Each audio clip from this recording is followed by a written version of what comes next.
पश्चिम Asia में एक बार फिर जंग छिड़ गई है। ईरान और इजराइल एक दूसरे पर ताबड़तोड़ हमले कर रहे हैं, लेकिन इस बार अमेरिका ने इससे दूरी बना ली है। अमेरिकी राष्ट्रपति डोनाल्ड ट्रंप ने इजराइल के प्रधानमंत्री बेंजामिन नेतन्याहू को फोन कर हमला न करने को कहा है, लेकिन नेतन्याहू नहीं माने। और अब जब दोनों तरफ से हमले हो रहे हैं तो क्षेत्र में तनाव चरम पर पहुंच गया है।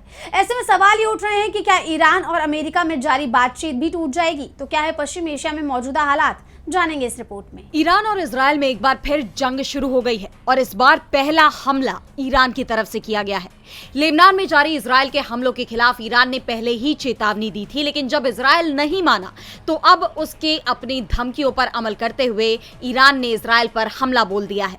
ईरान ने तेल अवीव को निशाना बनाकर मिसाइल और ड्रोन हमले किए हैं। यमन के हुती विद्रोहियों ने भी जाफा क्षेत्र में इजराइल के संवेदनशील ठिकानों को निशाना बनाने का दावा किया।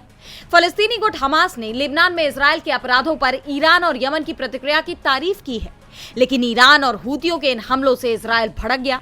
उसने ईरान के कई सैन्य और रक्षा ठिकानों पर हमला बोल दिया। ईरानी समाचार एजेंसी इरना के मुताबिक तेहरान, तबरीज और इस्फहान में कई विस्फोट हुए।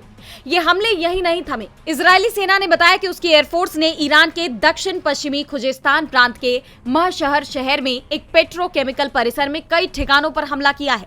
ईरान ने इस हमले में पेट्रोकेमिकल संयंत्र के एक हिस्से को नुकसान पहुंचने की भी पुष्टि की है, जिसके बाद IRGC ने भी बदले की कार्रवाई में इजरायल के नेवातिम और तेल नोफ एयरपोर्ट पर हमला किया।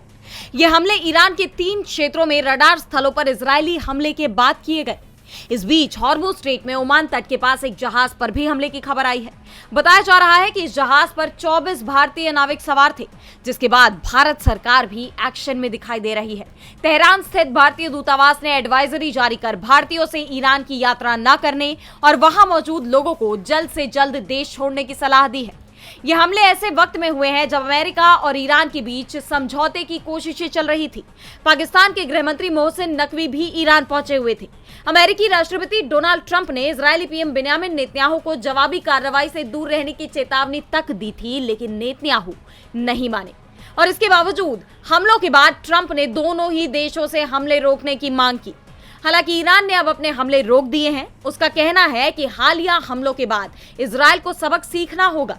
अब जब तक लेबनान पर हमला नहीं होगा तब तक ईरान भी कोई हमला नहीं करेगा।